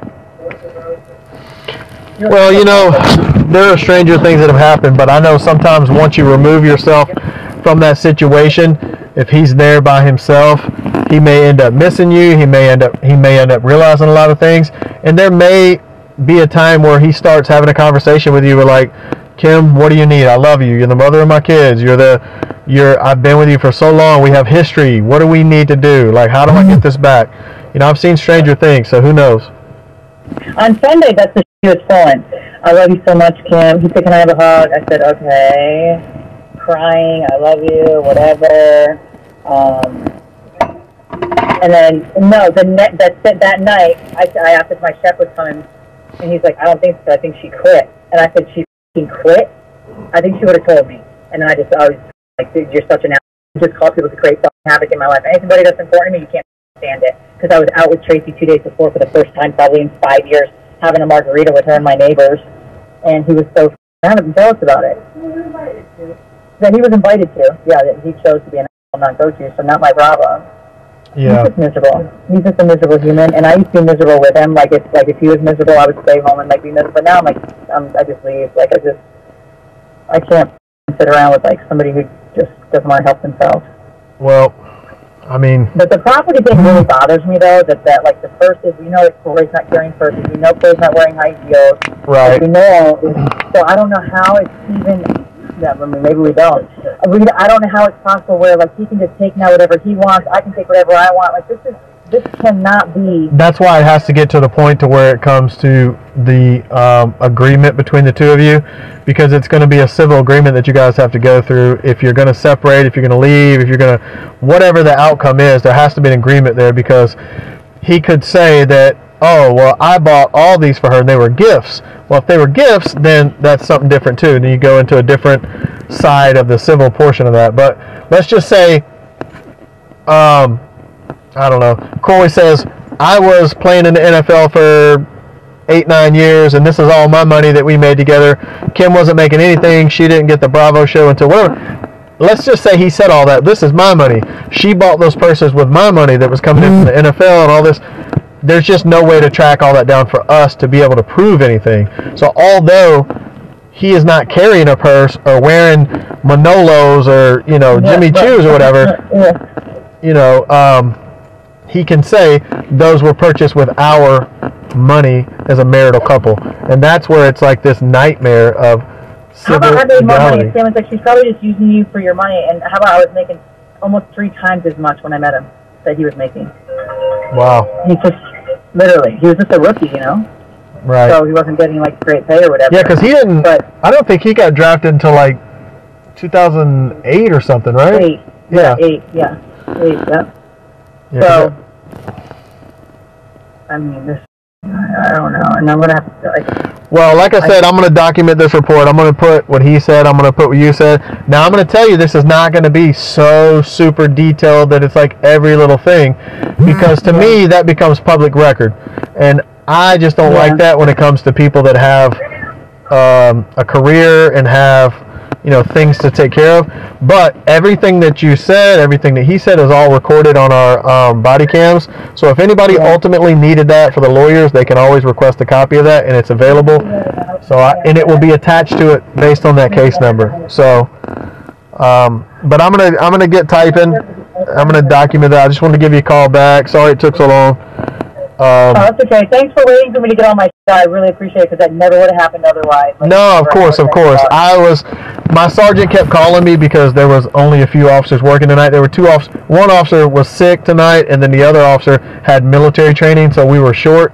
So he was checking on me to make sure, because normally he would come, and he was like, "Hey man, just checking on you. Okay, everything fine?" And I'm like, "Yeah, it's fine.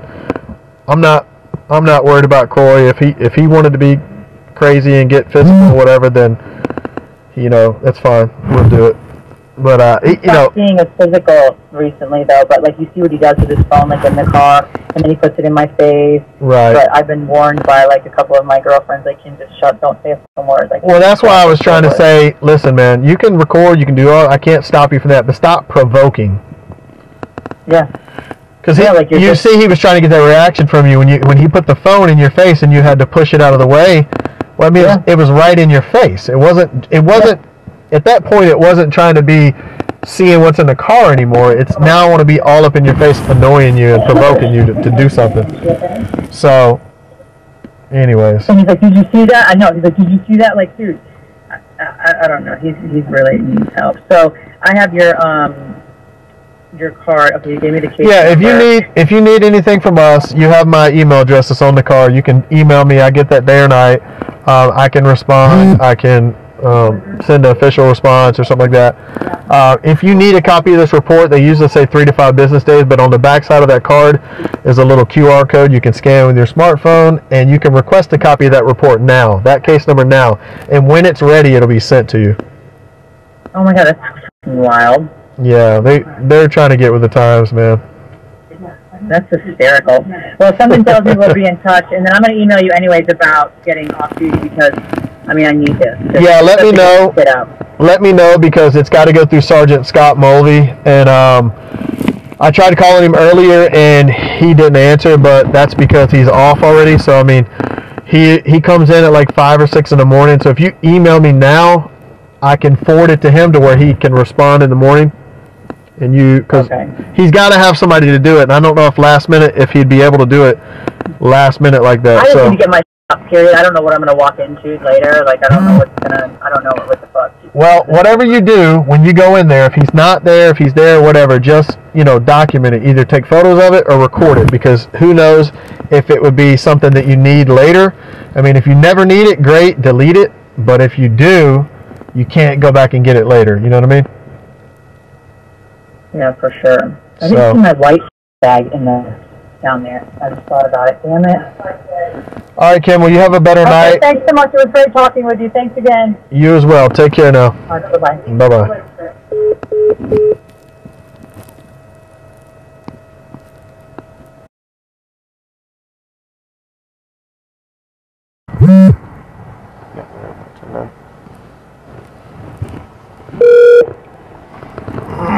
Hello? Hey, Miss Cam, it's Officer Spivey again.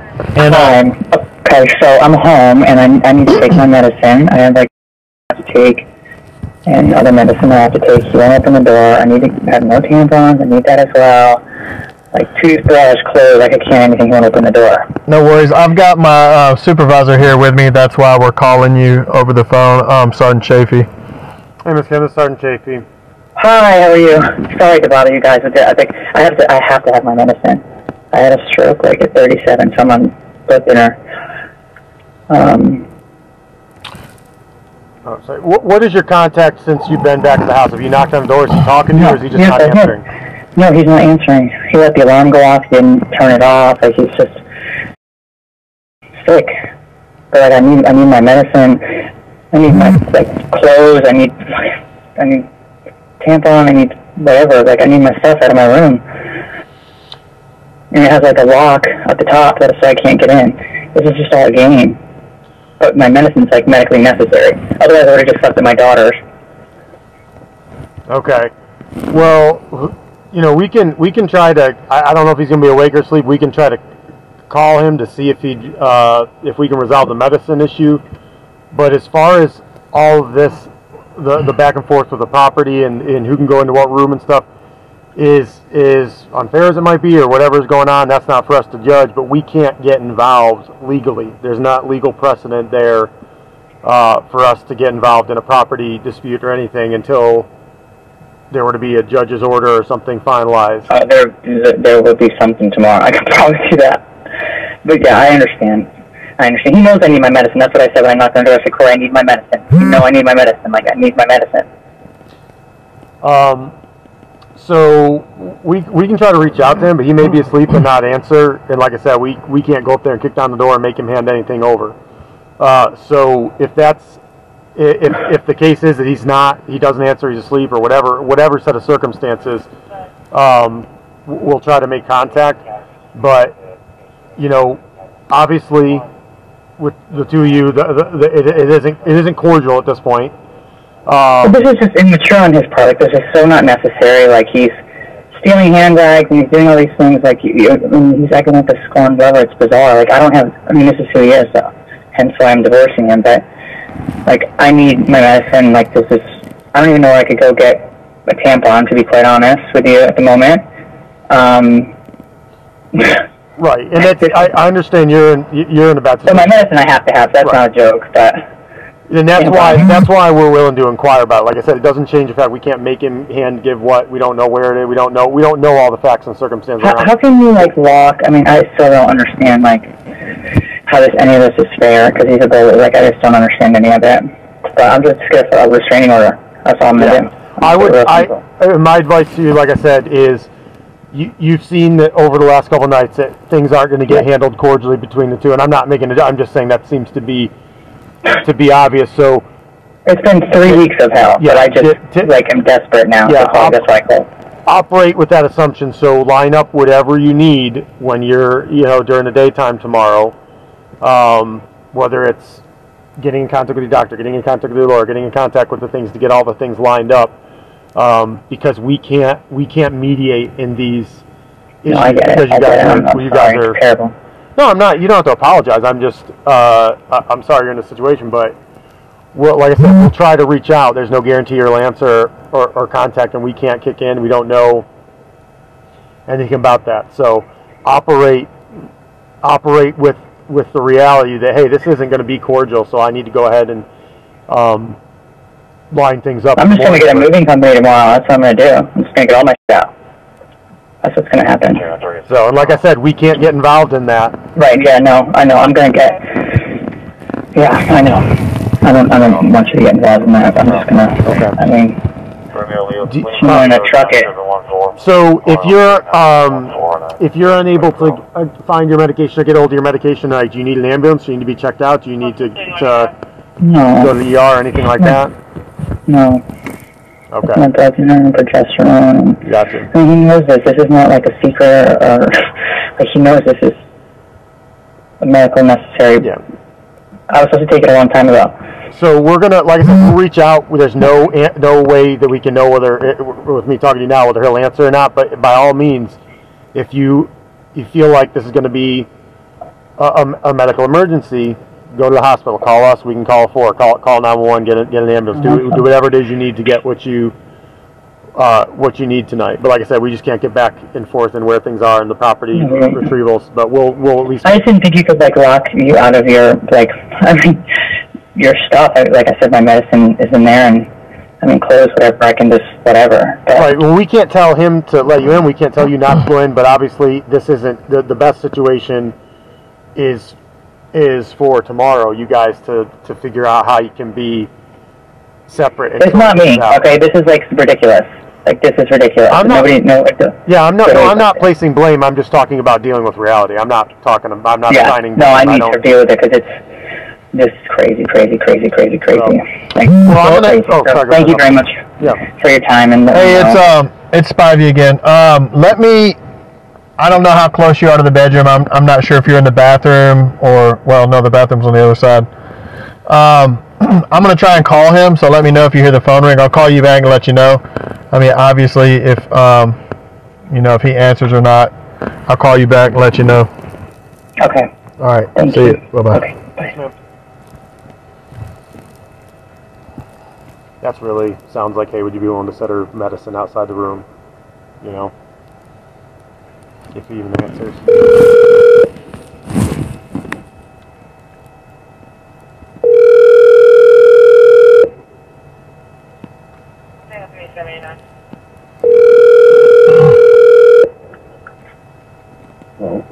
Hey, Kroy, brother. I know you're sleeping, man. It's Officer Spivey again, and my supervisor, Sergeant Chafee.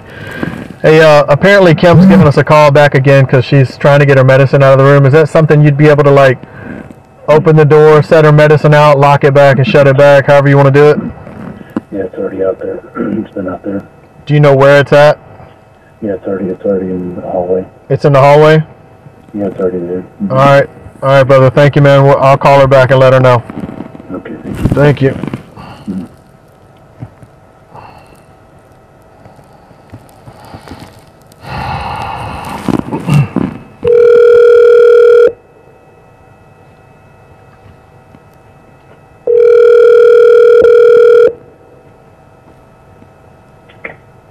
Hello. Hey, he answered the phone and he said that it's already out there. He said it in the hallway. He doesn't know what the form of my medicine is. I'm just relaying what he said to us. He did answer the phone. He did sound sleepy. I don't know if that was, you know. He's fucking lying. He's saying it's in the hallway because I said, where is it? She's not clear where it is.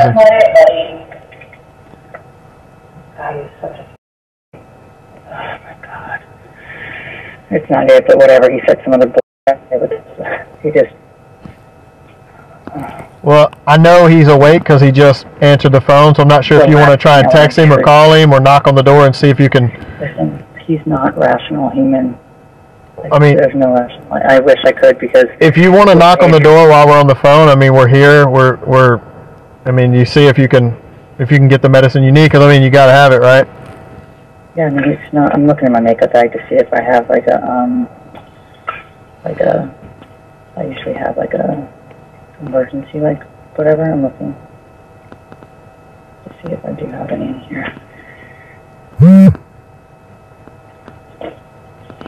I have, like, no chargers for my phone. I have, like, nothing. This guy's fucking an idiot. Like, how can somebody... I just don't get the law and how you can just... Well, he can't keep you out. If it's locked, you have a right to be in there. So, I mean, however you want to get in, that's up to you. I can't because there's like a thing at the top. He kicked the door in because I had it shut because I was so scared, and he literally kicked the door in. Like, because, I mean, it belongs to both of you. But I'm not advocating for you to kick the door in or anything like that. I mean, no, I would not. It's 1:40 in the morning. I don't know if he would be back asleep and think it's a burglar and you get injured or something. I just don't want, you know what I mean? Yeah, oh, no, trust. Well, he's that fucking crazy. That's what he would come up with, trust me. So I'm just going to seriously get a restraining order because I can't be locked out of my stuff. This is just crazy. Yeah. Like, for real. I would be in touch with the movers and that sort of thing, and then also your lawyer, get a, you know, hey, you guys got to get a jump on it, man. This is unbearable at this point. We've had to call the police 3, 4, 5 times or whatever in the course of 2 or 3 days. Like, let's go, you know. That's kind of how I would handle the situation if it were me. Oh, yeah, I definitely will be on that first thing in the morning. I'm shocked by the law, like, and how you can just lock. But I guess you can't come to everybody's house and lock me out of my room. But I mean, it's just. I know it's really a civil nightmare, and that's where legally being married and being in the same household and all that stuff and marital property and premarital property. Once you file, though, I guess it's nothing until it's final. Well, that's correct. But here's the thing, and this is what I didn't get a chance to tell you earlier, but look, you and him both are famous and you're notorious and you have some of the bags you were talking about, like what is it, a Dooney and Burke or a Birkin? Like you've had that on some of your shows, right? Yeah. Mm-hmm. Okay. Your bracelet that you told me about, the diamond bracelet, yeah. You've had that on a show, and then I think it wasn't it Big Pops or something like that, Big Papa? Big Papa, yeah. Yeah, I mean, you know what I mean? So you have a way to prove that later on. So don't get caught up in that right now. If you can prove, which, you know, I think you can because a lot of your life's been documented on television, you can just say, hey, send me season 3, episode 24 or whatever, you know? Yeah. And if that's the case and he's selling that stuff that wasn't his, he will be in trouble. Oh, yeah. So you just got to get through it now, and it sucks. You know what? It just occurred to me. You're so smart. Thanks for telling me that. because I was at the airport with all my Louis Vuitton trunks. They're super expensive. And there's me with a cart with all my trunks lined up with my $2. And that was like in 2008. Right. Which is right around the time you guys were starting to like get together and stuff, right? No. 2010. And you know what? Oh. Gotcha. There's some warning signs. There was warning signs. I don't know. This is so... Is that him? Is that him talking to you in the background? No, it's my chef on my phone. Oh, okay. He would not talk to me. He's the devil. For real, he just wants to create like havoc. I mean, you would think I cheated on the guy the way he did. Yeah. It's like super strange, erratic behavior, and I never know who I'm gonna get. Well, they say you never know who you're dealing with until you, make them angry or piss them off. This is like, I can't even relate to what he's doing. Like, I can't even, listen, this is who he is. And I really, I don't know. I'm still the mother of your kids, and I'm going to have to do the rest of my life, which is unfortunate as hell. Well, are you able to get the items you need tonight? No, I have a tampon in my makeup bag, so I do have that. Okay. So that's fine. That's pretty important. And then I'll just have to wait until, I mean, he knows like how I am about my pillow, my toothbrush, brushing my teeth, all that. Yeah. That's why he's doing it. Well, he's probably not interested in making sure you're comfortable at this point either, so, like, I mean... I've not been an ass one time. Do you know that? Not one time have I been an ass. Meaning, like, I would never do that to him. Never. Right. Never. Well... I'll listen to him cry like a baby on Sunday. And you literally have 7 hours and, 15 minutes until 9 a.m. tomorrow when the world is awake. Lawyers are awake, officers are awake, the courthouse is awake.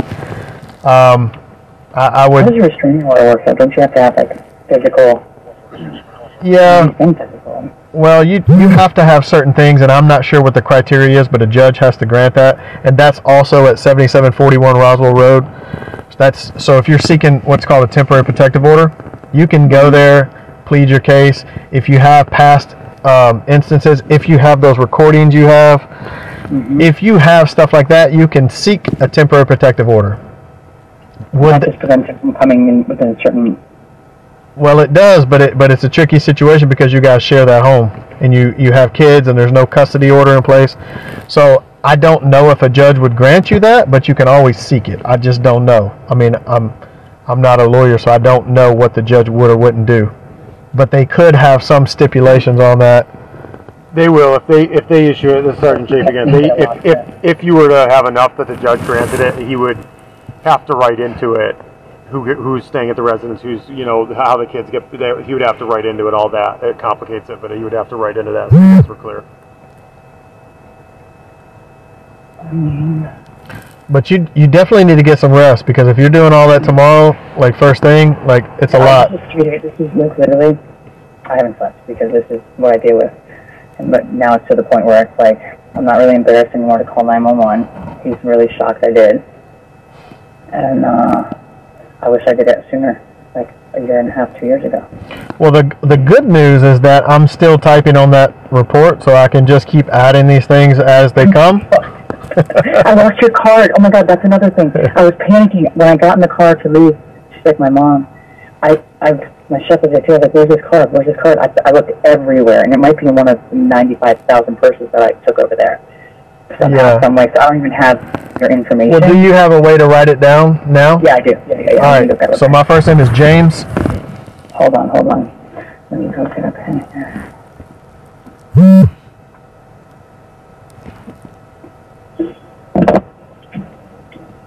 I have my credit cards in my bra. Like, this is how I live. This is how I have to live. This is like the dumbest shit. Stupid. Okay, go ahead. So my first name is James. My last name is Spivey, Spivey. Spivey? Yes. So you are a superhero. Where is that? Spidey. Oh. Okay. So my email is james.spivey, Spivey, at miltonga.gov.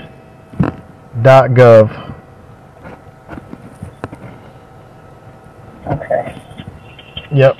And you can always call the number you've been calling, and they'll just dispatch me through. Okay, you guys. Well, thank you so much for your. Yeah, I mean, I'm sorry we're not able to help more than we have today. So, but I mean, at least I'm shocked by all this. I really am shocked by it. That's why we always say get out and vote for your legislators and congressmen and judges and. I'm on a mission to like really. I mean, the NFL needs to. They need to really be held accountable for the shenanigans because this is exact. I mean, it's insane. Well, I know that's what they're. I know that's what they're looking into about all this CTE stuff because the responsibility of the league to, you know, handle up on that and get a closer look at it beforehand. Now, I don't know if that's what he's dealing with, but you know. Oh, I lived it already in 2000, and you know, I told you, my neighbor, and he shot himself like in his own kitchen. Yeah. Like he lost his mind. This is what happens. The same exact behavior. Exact same behavior. And I wouldn't wish this upon my worst enemy. But, wow. I mean, like, he didn't think he had a problem either, but they didn't even know what CTE was then. And she donated his brain, and they did confirm that he had that. Wow. So, that's I mean, crazy. the same exact symptoms, the same exact rage, the aggression, like, you can't calm Kroy down. Like, he's literally goes from, like, crying, head into his, like, you know, hands in the closet on the floor. I have to tell the kids, oh, his friend died. I'm like, well, it's sad. What's wrong? It's sad because it's like, you know, those sort of things you don't know if they're able to calm down. If they go into this primal brain where it's like, you know, very Cro-Magnon, you know, like very, what do you call it? Just fight or flight or the basic needs and stuff. You know, you're happy, sad, angry. So, I don't know. It's sad, you know. That's why I was trying to remind you and him both. Like at one point in time, you guys were super in love. You had kids together and everything, and like I just wish you guys could find that again, you know. Listen, when you behave like his character, he has a lot of flaws there, like the character part of it. Otherwise, if it was just I'm mad at you or something like that, like okay, fine. This right here, this is not how you treat a woman. Like, I've told him many times, Friday night I was leaving, like, I'll be home later, I'll text you, whatever. I was out with my girlfriend was in town. He doesn't turn and look at me, he doesn't do anything, and I text him, don't ever treat me like that in front of our sons again, because how you treat a woman is disgusting. So, my boys need to learn how to, like, treat a woman correctly. And this is not it. Yeah. So, I mean, it's not, and it's gross, but he's doing it like, it's like, I can't even relate to what he's doing. I said that earlier, like, I can't comprehend this behavior. What's the point? Like, to just create havoc? Well, you're really gonna, I mean, I'm gonna get out of here as soon as possible, but he doesn't think I'm going to because I've been dealing with it for so long and just trying to, like, help him, but I can't help him anymore. Helpless. So, well, like I said, just do what you can to protect yourself at this point. You're seeing the pattern of behavior that's letting you know that, like, it's not going to get any better at this point. Yep. So, I mean, 100%. So, hopefully, I won't have to talk to you again tonight because there's no telling. When I actually like go upstairs to lay down or something, there's no telling what he'll do. But I'm definitely gonna get a locksmith out here to change some locks tomorrow. I'm gonna do it now.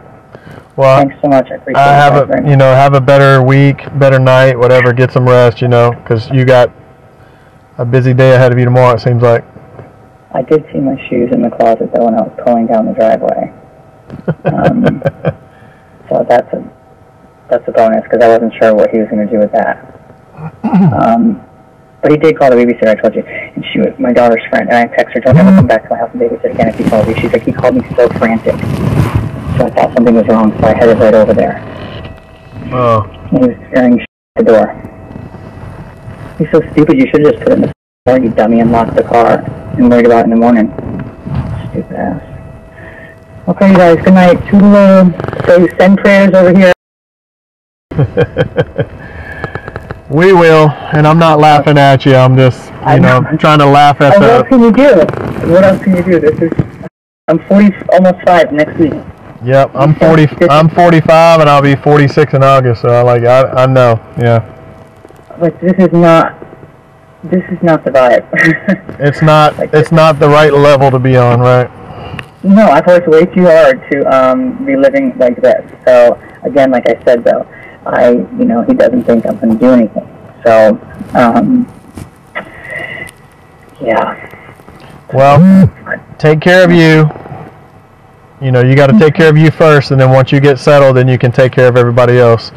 And the kids, property. The sole provider that he is. Right. Like, what the Tracy, my chef's like, you can call yourself the sole provider, you can call yourself whatever you want, you know, you should start doing that. I just don't even have the time to think. Like, he should really get a job. That's what he needs. How about that? He needs a job. Yeah, well, he might come work with me. Yeah, he might get into something. Who knows? Well, he's got an excuse why he can't. The space and separation will help that. No, I know for sure. I just, you know, like when I leave, because he's facing me and throwing shit at me, whatever. When I leave, he's like, "You're abandoning," he's yelling, "You're abandoning the kids. I'm writing it down. You're abandoning it. It's abandonment." Yeah, you know, that's arguable. I mean, that's the worst case scenario. But like, if you're just trying on Wednesday or Tuesday, and I asked him that exactly, he said absolutely not. Just like my husband said, she's a gambler, and he's like, well, good thing that doesn't affect any of your custody issues. You're not an alcoholic, you're not a drug addict. Like, he's like, oh well, she likes to gamble. It doesn't, whatever. Like, right. You know, there's really nothing like on this. Yeah, but if you're taking care of yourself and getting out because it's dangerous and it's like it's bordering criminal as far as what he's saying or what you're saying, like, that's protecting yourself. So, you know, what else are you going to do? Sit around and wait till somebody commits a crime? No. Wait till it's unbearable? No. His credit card, the money that's in that account, my money from my makeup line that just got deposited, the one that I'm using for the gas. Now I have the credit cards, like I said, hidden in my shirt, because this is just how ridiculous it is. To call you to tell you that you stole the credit card, like, okay, that's not really urgent, dude. Or that I'm using the credit card. Yeah, I mean, he could just be clawing at something, just to try and, you know, get control or something. I don't know. That's his problem. He can't control anything. So, and I don't really care. Like, okay, now she's been a little bit sad because those are awesome. They want to be took, but like, you know what? I'll just go buy more. Goodbye. Like, whatever. Like, I don't care like that. Like, whatever. Right. Like anything, but like I do care about my medicine. My pillow is important to me because I told you my chiropractor every week for my neck. I went to the windshield when I was like 18. She knows all these things. It's like, dude, it's just not right to treat somebody like that, especially the mother of your kids. Like, I don't care. Like, there's nothing that really happened other than cards that you probably shouldn't have read, but whatever. Yeah. There's no other, like, nothing else you can pinpoint. And the cameras are off still. I thought for sure maybe he'd turn them on, but no, he would not turn them on because he would be really, which is another scary thing, that they're off. Yeah, I mean, you can always set up your own. You can always set up one yourself. That's what he did to me. He has these masks all over the bathroom like a creeper. Over the bathroom? In the bathroom, like in the, like where I do my makeup and hair, where I shower, yeah. Well, that's not allowed. That's not allowed. Oh, really? Right. Georgia is a like recording phone conversations and stuff like that. It's a one-party state, meaning that only one party needs to know about it. So if you're recording in your own home, you can record video and audio in your own home, but it can only be in common areas like the living room, the kitchen. But if there are places to where you expect some sort of privacy, like the bathroom, the shower, he can't do that without your permission. I just found another one. I'm very intuitive first, and I stepped up on my ladder and like reached up into my like the top of my cabinet stand, and I was like, oh, another camera. That's just to listen to me go. This is what the guy does. It's like weird. Yeah, let me understand. I'm home all the time too. Like, I'm home all the time. I don't do anything. Like I've probably been out in 6 months twice. I don't leave. Well, now I do. There's no reason for this behavior. I'm trying to find a little pocket guide. You cannot put your camera in the bathroom. Here we go. Let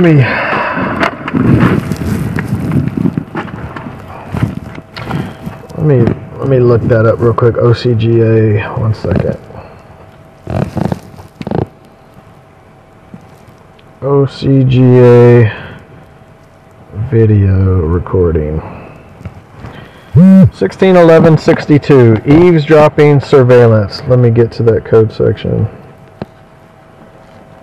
I need a little cheat sheet or whatever the hell you call it. So here's a good way that you can do it on your own every time. You just go to Google, and before you go to look up anything, you just type in OCGA, which is Official Code of Georgia Annotated. That's what it stands for. Hold on, OCGA. So if you type in Google OCGA, and then whatever it is you're looking for, like trespassing, video, it gives you the code section. So it'll say Georgia Code 161162. I mean, there's so many things, like I told you, that all this was the other night said about like taking my phone from me. That's why I have 2 phones, because he would take the one phone, and then I would have no phone to call or use. I'd have to leave the house with no phone, no nothing. Like, the more I'm talking to, the more I realize how stupid I am for protecting him this long. So this is OCGA 161162, which is called unlawful eavesdropping or surveillance. And if you look at subsection number 2, it says any person through the use of any device without the consent of all persons observed to observe, photograph, or record activities of another which occur in any private place and out of public view, provided, however, that it shall be not unlawful to use the device, observe, photograph, or record activities of person charged with or been convicted of crime for the owner or occupier of real property for use of security purposes, crime prevention, crime detection. These are just all the little things that they're saying that any person intentionally, here you go. Any person intentionally and secretly to intercept by the use of any device, instrument, or apparatus contents of a message sent by telephone, telegraph, letter, or any remains of private. That's any person divulge any authorized. Okay. Give, distribute without legal. Any person commit any privacy. Yeah, that might not be the one. I mean, it still does talk about filming in a private area. There's a few of them here. There's 161190, transmission of sexually explicit content without consent of person depicted. Nudity is one of them. So it doesn't have to be like a sexual act. It can just be nudity. Let's see. Invasion of privacy by surreptitious filming or photographing. So there's a few of them.